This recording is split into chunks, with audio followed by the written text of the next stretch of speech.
नमस्कार, मैं हूं मनोज सैनी। IND स्पेशल में आपका स्वागत है और मुद्दा है मतदाता अब भाग्य विधाता। मध्य प्रदेश के चुनाव की कल तारीख है और तारीख से पहले अब भाग्य मतदाता के हाथ में है। इस पर हम चर्चा करें इससे पहले ये देख लेते हैं खास खबर। मध्य प्रदेश विधानसभा चुनाव के लिए कल मतदान है। दोनों ही प्रमुख सियासी दलों की रणनीति पर अब फैसला मतदाताओं के हाथ में है। लेकिन इससे पहले भाजपा कांग्रेस दोनों ही दलों ने पूरा जोर लगाया है। तमाम दिग्गज नेताओं ने संगठनात्मक तैयारी के साथ मंडल, सेक्टर और बूथ स्तर पर अपनी अपनी रणनीति पर काम किया। लेकिन दोनों ही दलों का सबसे ज्यादा फोकस अब बूथ पर है।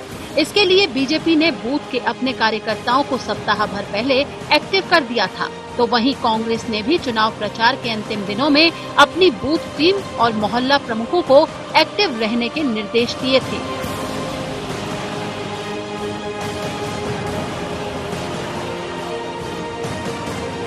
क्या रही बीजेपी और कांग्रेस की बूथ मैनेजमेंट की तैयारी, डालते हैं एक नजर।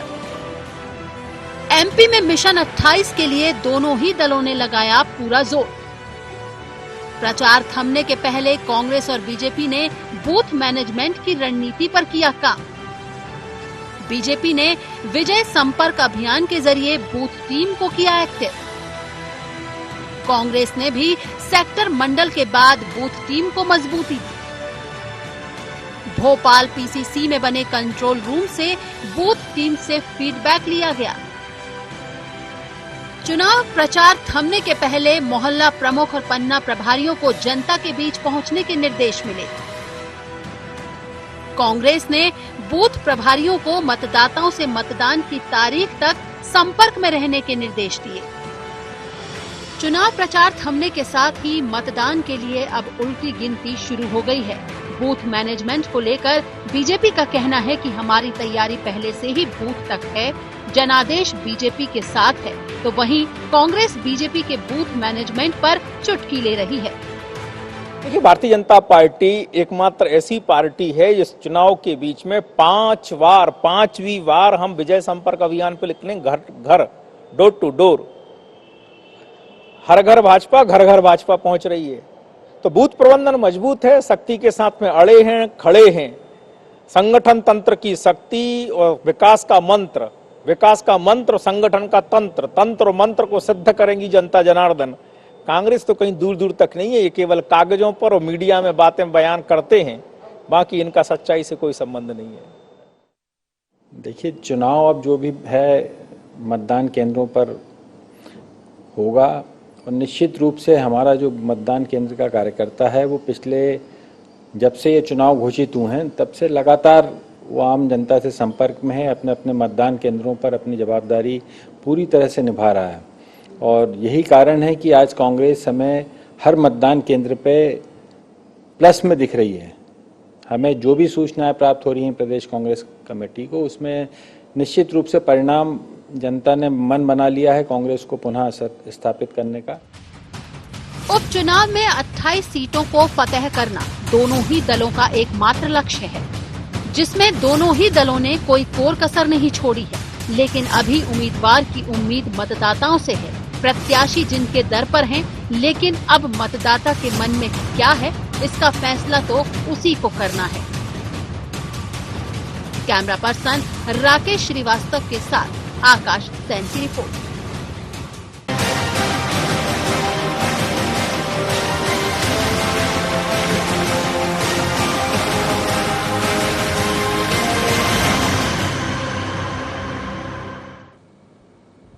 तो मतदाता भाग्य विधाता, और निश्चित रूप से चुनाव में सबसे बड़ी कोई शक्ति होती है, सबसे बड़ा कोई व्यक्ति होता है तो वो मतदाता होता है। मतदाता ही तय करता है किसी की भाग्य का भविष्य। लेकिन हम देख रहे थे भारतीय जनता पार्टी के अपने दावे हैं, कांग्रेस के अपने दावे हैं। सभी लोगों ने बूथ मैनेजमेंट तक जाने की बात कही है, किसी ने विजय संपर्क की बात कही है। लेकिन इस विजय संपर्क के साथ किसकी विजय होगी और किसकी जय होगी या कौन पराजय में जाएगा, ये तो अब जनता तय करेगी। क्योंकि इसीलिए तो हम कह रहे हैं कि अब मतदाता भाग्य विधाता। चलिए, मेरे साथ इस वक्त आकाश जोड़ रहे हैं, हमारे ब्यूरो चीफ। आकाश से समझते हैं। आकाश, अब बहुत वक्त नहीं है जब सुबह हम साथ खड़े होंगे और मतदान के अंदर मतदाता अपना वोट डाल रहा होगा, लेकिन इसके पहले हम देख रहे हैं किसी ने विजय जनसंपर्क किया, किसी ने बूथ मैनेजमेंट की बात की, पन्ना प्रभारियों की बात की, तमाम तरह की चीजें दिखाई दे रही है। पर कहां किसको आप देख रहे हैं? और अब ये कहा जाए कि मतदाता भाग्य विधाता। जी, निश्चित रूप से ये बाय इलेक्शन जो है काफी ज्यादा इंपॉर्टेंट है और यही कारण है कि मतदाता जो है मध्य प्रदेश की सियासत का भाग्य विधाता यहाँ पर बनता हुआ नजर आएगा, क्योंकि इस बाय इलेक्शन का चुनाव परिणाम ही ये तय करेगा कि आने वाले समय में किसकी सरकार बनेगी और किसको हार का सामना मध्य प्रदेश में करना पड़ेगा। दोनों ही दल अपने अपने तरीकों से जो है चुनाव प्रचार में लगे, एक्चुअल से वर्चुअल में लगे। लगातार जो है देखा गया कोरोना संक्रमण होने के बाद भी तमाम धुआंधार प्रचार दोनों ही दलों की तरफ से किया गया।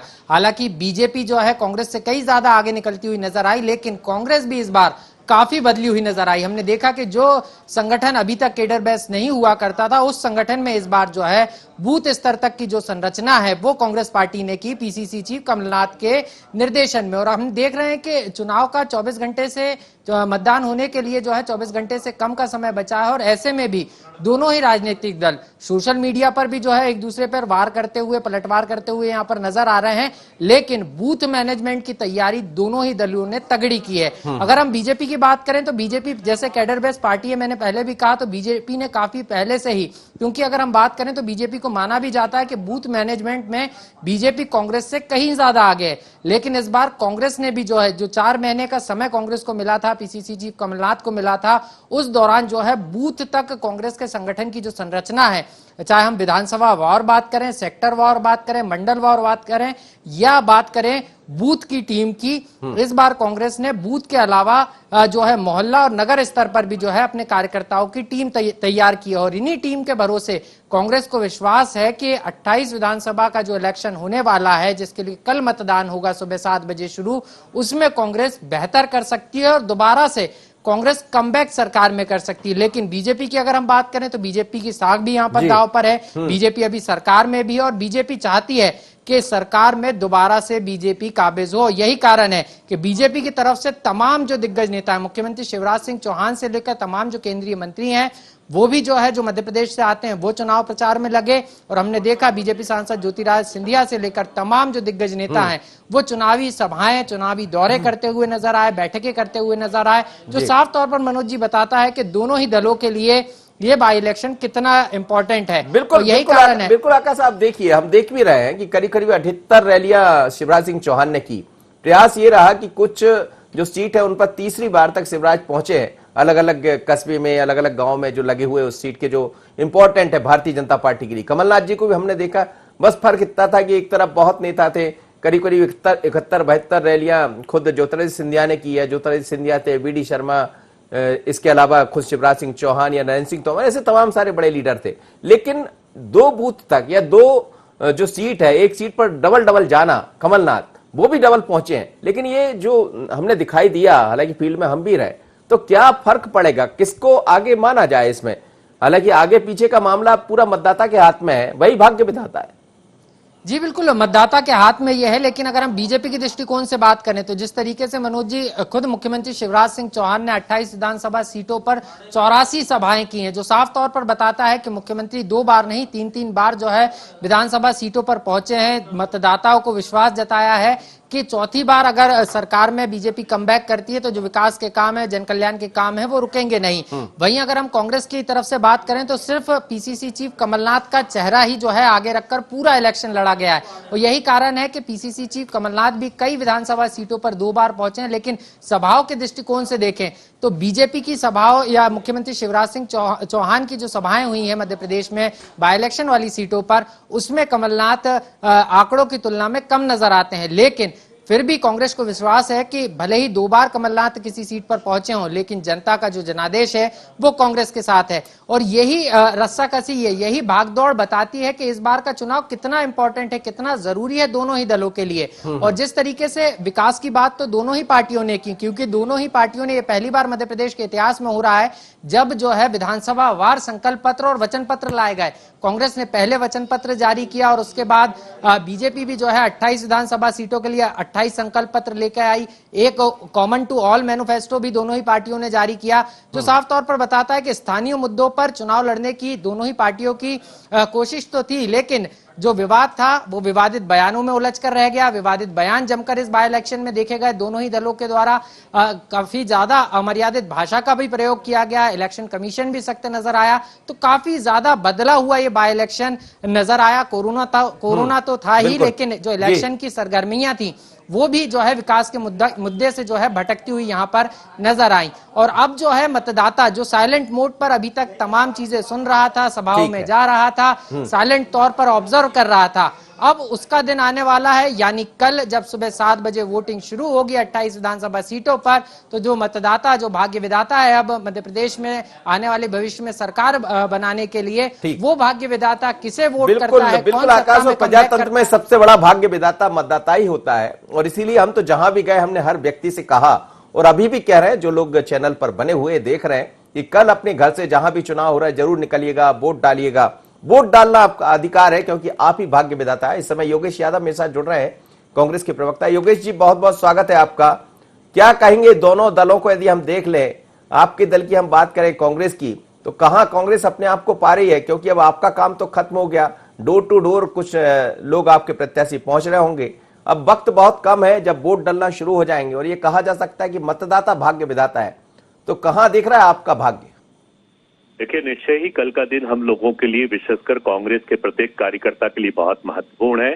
और कल का दिन इस बात का भी परिचायक है, जैसे कह रहे हैं आप, कि प्रजातंत्र के मंदिर में जब आखिरी फैसला होता है तो वो फैसला बहुत महत्वपूर्ण होता है। अभी तक जो भी चलता रहा, वो उसको भारतीय जनता पार्टी ने जितनी भी चौसर की चालें चली, खरीद फरोख्त की, उसको कह सकते हैं कि वो 100 सुनार की थी और कल एक लोहार की होगी। तो लोहार हमारा प्रजातंत्र की व्यवस्था है, प्रजातांत्रिक प्रणाली है, मतदाता है, जनता देव होती है। कल फैसला हो जाएगा। भारतीय जनता पार्टी ने जितनी भी चालें चली थी, कल उसका पटाक्षेप होगा। और कांग्रेस का कार्यकर्ता प्रत्येक बूथ पर सक्रिय है, ईमानदारी से उसने कार्य किया। और मुझे इस बात को कहने में कोई गुरेज नहीं कि ये चुनाव कांग्रेस के कार्यकर्ताओं का चुनाव रहा है, ये मतदाताओं का चुनाव रहा है, जिन्होंने भावनात्मक रूप से प्रजातंत्र को जीवित रखने के लिए, क्योंकि दो बातें हो रही थी, एक तरीके से कांग्रेस की सत्ता तो गई, साथ ही साथ जो प्रजातांत्रिक मूल्यों का ह्रास हुआ है और जिस तरीके से ध्वस्त करके एक चुनी हुई सरकार को नेस्तनाबूद किया गया, ये उसके लिए भी बहुत महत्वपूर्ण है। तो ये चुनाव कल का एक प्रजातंत्र की दुहाई का शुभ संकेत होगा, इसलिए ये बहुत ही महत्वपूर्ण चुनाव है। कांग्रेस का प्रत्येक कार्यकर्ता बहुत उत्साहित है। हम लोगों की तरफ से निष्ठावान तरीके से कार्य किया जा रहा है। जहां पर भी अभी, जैसे अभी मुझे पता लगा कि बदनावर में कुछ भारतीय जनता पार्टी के कार्यकर्ताओं ने कुछ ऐसी कोशिश की है, असामाजिक कोशिश की है, लेकिन कांग्रेस का कार्यकर्ता सचेत है, निष्ठावान है और निष्ठ, और जिसको कहते हैं नैतिक परंपरा के अधीन, वो कल मतदान करवाने के लिए अग्रसर रहेगा। जी, धैर्यवर्धन भी मेरे साथ जुड़े हुए हैं।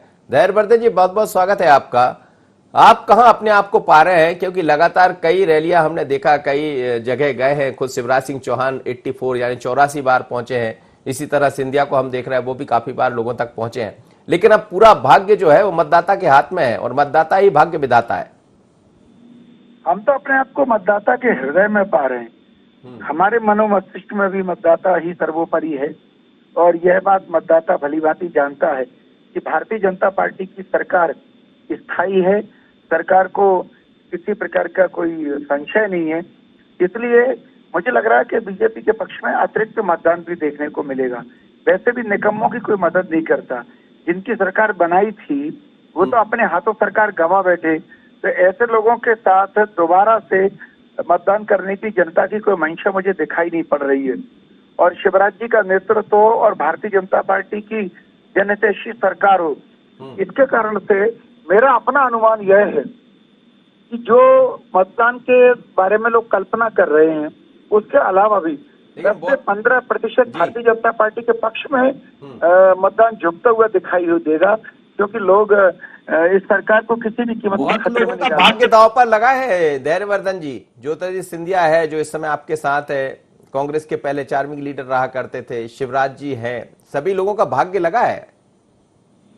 हाँ, लोकतंत्र है, ये सब अग्नि परीक्षाएं होती हैं, तो हम सारे लोगों को इससे गुजरना होता है।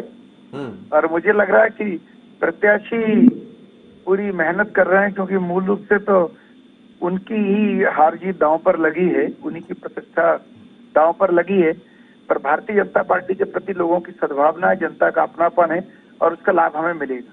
चलिए, सद्भावना आप कह रहे हैं आपके साथ है, कांग्रेस कह रही सद्भावना है किसके साथ योगेश यादव जी? देखिए, कांग्रेस के साथ जो घटित हुआ है वो एक धोखा है।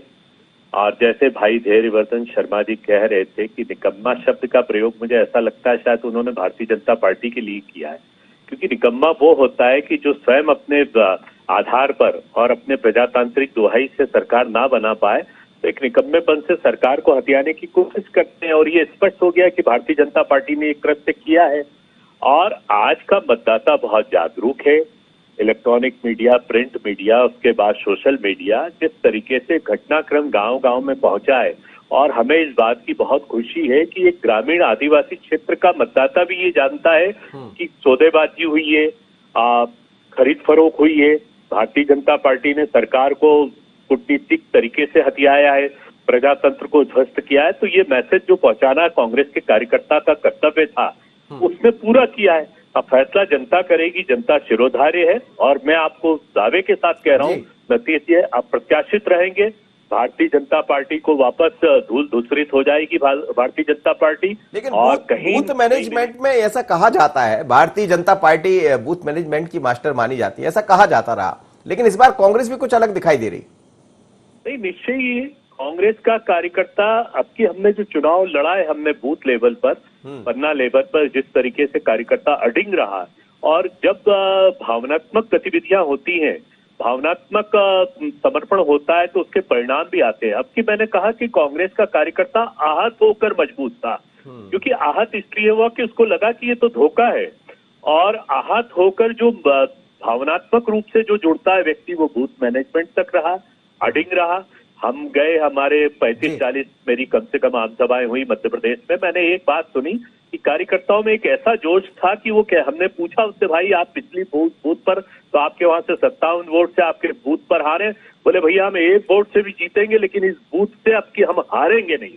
ये जो एक अंदर का तेज था, अंतस का जो तेज नजर आया, ये हमारे लिए शुभ संकेत है, आशाजनक है। और हमें लग रहा है कि जो अंतस का कार्यकर्ता का तेज है, वो अप्रत्याशित परिणाम देगा और कांग्रेस के पक्ष में परिणाम देगा। जी, धैर्यवर्धन जी वो कह रहे अप्रत्याशित परिणाम आएंगे, और जो मतदाता, जो खासकर उनका कार्यकर्ता दिखाई दे रहा था, उसके अंदर आहत है, वो आप लोग ने आहत कर दिया उसको।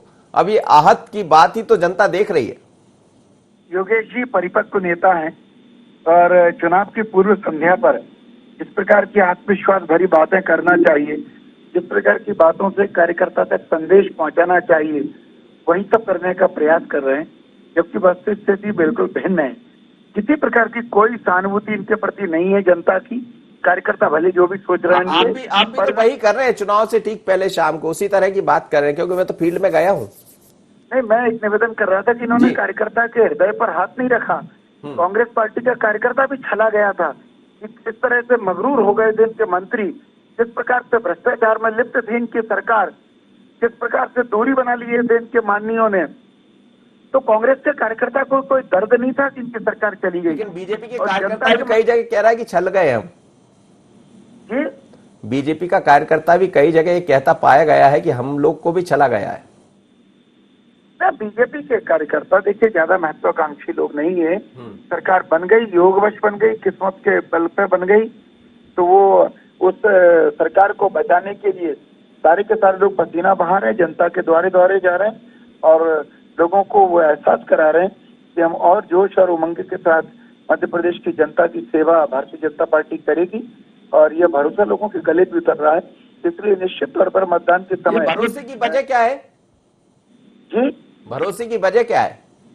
भरोसे की वजह भारतीय जनता पार्टी है, हमारा नेतृत्व है, हमारे मुख्यमंत्री का चेहरा है, हमारे प्रदेश अध्यक्ष से लेकर के जितने बड़े नेता हैं वो सब कहीं ना कहीं अंत्योदय के लिए काम करते हैं। लोक कल्याणकारी सोच हमारे मन में है और ये लोगों को भरोसा है कि ये सरकार बहुत संवेदनशील है। तो चुनाव बूथ से जीता जाएगा या भाग्य से जीता जाएगा? जी, चुनाव बूथ से जीता जाएगा या भाग्य से जीता जाएगा?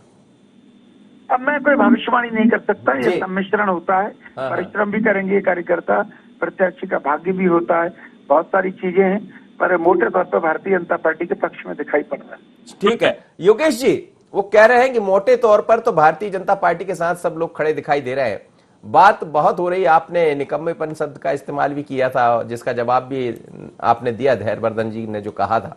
लेकिन सवाल यही है कि क्या होगा इस चुनाव में, क्योंकि ये चुनाव बहुत अलग है। आप लोग ने भी तमाम सारे चुनाव किए हैं, हमने भी किए हैं। जब हम भी फील्ड में जा रहे थे तो एक अलग तरह का मतदाता इस बार दिखाई दे रहा था।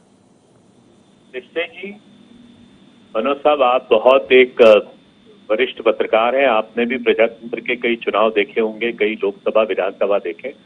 ये जो चुनाव का नेचर सामने आया है, ये एक अलग नेचर का चुनाव है। यहाँ पर नेता या कार्यकर्ताओं की बात से ज्यादा व्यक्ति के जो आत्म अनुभूति है वो बहुत महत्वपूर्ण नजर आई, और यही प्रजातंत्र की जागरूकता है, यही प्रजातंत्र की दुहाई है।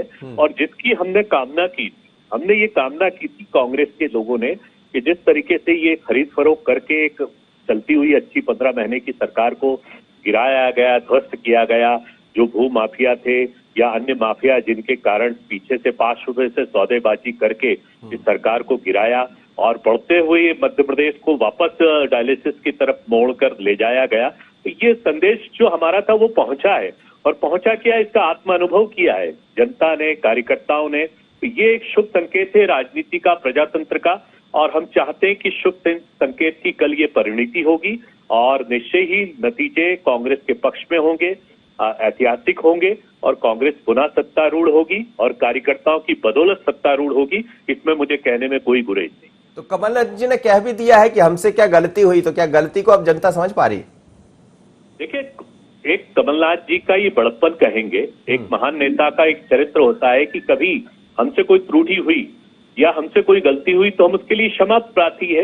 ये एक जिसको कहते हैं अभिजात्य वर्ग की राजनीति का एक चरित्र होता है कि आप स्वयं माफी मांगे, और जबकि दूसरी तरफ आप भारतीय जनता पार्टी के लोग गर्रा गर्रा के माफी की बात तो दूर, वो जो गलतियां की है उन पर भी वो गलतियों पर कोई पश्चाताप नहीं है। उनको किसी भी बात करो, उनको वो नहीं है कि किस तरीके से मध्य प्रदेश वापस 5 महीने में रसातल में चला गया, कोरोना के दौरान क्या हालात हुए, एडमिनिस्ट्रेशन में किस तरीके से वापस भ्रष्टाचार शुरू हो गया, और माता बहनों के साथ, बच्चों के साथ बलात्कार जिस तरीके से शुरू हुआ है। तो एक बड़े नेता का ये कथ्य होता है कि भाई हमसे यदि कोई त्रुटि हुई तो हम क्षमा मांगते हैं और आगे अच्छा करेंगे।